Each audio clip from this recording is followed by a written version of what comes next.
Hi po, ngayon dito sa amin, Sunday. So, una nagtapon ako ng basura dahil nga marami kaming basura. So, bago ako umalis, kailangan wala ng basura sa bahay. So, nagtapon ako.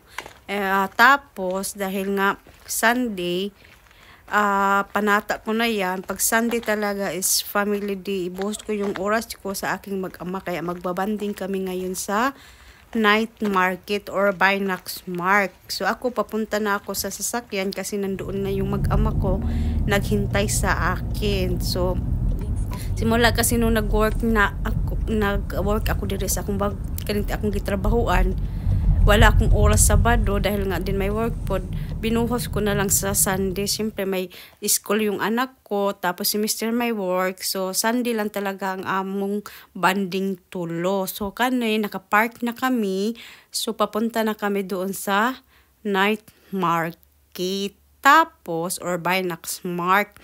So naghidban-hidban ko kay malamig, sakit sa tainga yung lamig. So naglalakad ako, marami ding tao papuntang Binax Mark. So ayan, nandito na kami. Maganda talaga pag kani ang gabi maganda tingnan yung mga ilaw, yung mga Christmas light ba. So hindi as in masikip ang daan dahil nga hindi as in super dami ng tao. So ayan, papunta na kami doon sa aming pupuntahan din. Ang una naming pupuntahan ay kakain kami dahil gutom na kami. So, mayroon din ditong sa side, mayroong palaruan pang bata. So, kung may dala kang bata, pwede mong iparide dyan. So, dito, umikot kami saglit, tingin-tingin. Mayroon din nagtitinda ng, siguro to biskwit o kiksi ba? Unya, pagkahuman, may mga kuan may mga kaniang, mga boat ba lang tawag sa ato, kaniang pisto-pisto ba? Iba't ibang paninda. So, namin finally abot na dyan sa aming gustong kainan. So, ito yung street food dito sa Germany. So, ang hotdog muna sa ato, no? Diri bratwurst. So, si Mr. nag-order na siya sa aming tatlo. So, ayan, ang akong gustong kainin ay bratwurst na may tinapay, tapos sausawan ng simp siya, tapos yung anak ko po or french fries. So sobrang sarap siya. At saka mayroon din ditong napansin ko yung para sa atin tawag niyon putlong ba, no? Yung pan na malaki tapos may hotdog na malaki. So mayroon din silang binibinta. So maraming taong pumipila kasi nga masarap yung binibinta nila. So lahat naman dito masarap.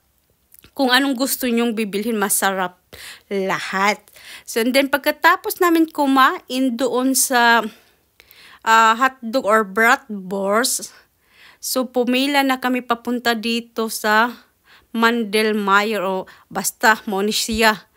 So, ayan, mahaba-haba ang pila dahil nga masarap tong binibinta niya. So, habang pumipila kami, may narinig akong So, yun pala ang baka. So, aywan ko kung anong binibinta niya, yung steak or naay ka ng pan, yung bread ba, yung pan ilagay dito yung laman ng baka. Anak man sila diri. So mga ganyan ang binibinta nila dito. And then ayan, palapit na kami doon sa pwesto ng binibintahan na bibilhan namin ng mandel. So medyo marami-rami din ang tindira nila kaysa last year. Last year, dalawa lang siguro to o tatlo, ngayon. Medyo marami-rami. Tapos, ayan yung may-ari. Siya yung may-ari. Siya yung gumagawa ng mandil. Basta masarap yung mandil niyang binibinta. So, ayan, mayroon din siyang kaniang mansanas. Yung pula nilalagyan ng asukar. Kaya medyo matamis, matigas. Kunti yan. I-bite yung kagatin. Kasi nakabili na ako niyan. Hindi ko siya type. So, ayan yung mandil niluluto ng may-ari. So, hindi ko alam kung ilang gram ang binili ni Mr. Basta sabi niya, yung binayaran niya is €13.50. Medyo mahal-mahal na rin, no? Pero in fairness, masarap yan. Hindi ka pwedeng umuwi na walang dala, charis. Walang dala pag kami pumupunta ng Binax Mark. So, yung may-ari, ayan, lumalaki na yung muscle niya sa taon-taong pagmamandil, charis.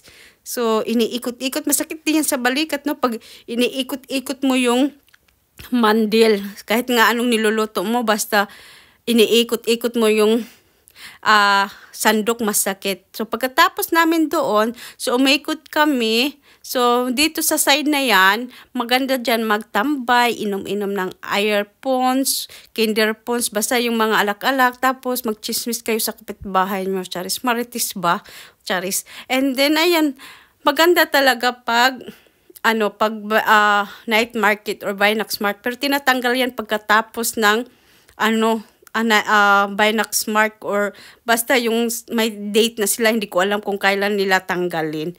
So mayroon din palaruan, pwede kang mag-ride ng Ferris wheel man siguro ang tawag niyan. Medyo kunting haba-haba din ang pila, pero ayaw ng anak kong pumila.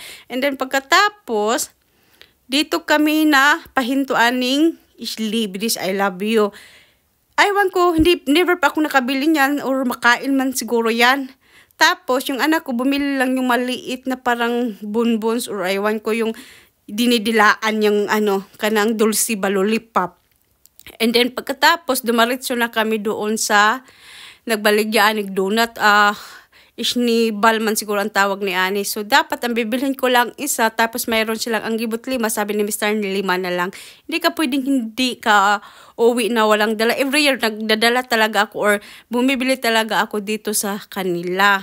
So, 5 peraso yung binili ni Mr. Iba't ibang flavor. So, masarap to partner og kani ang kape ba.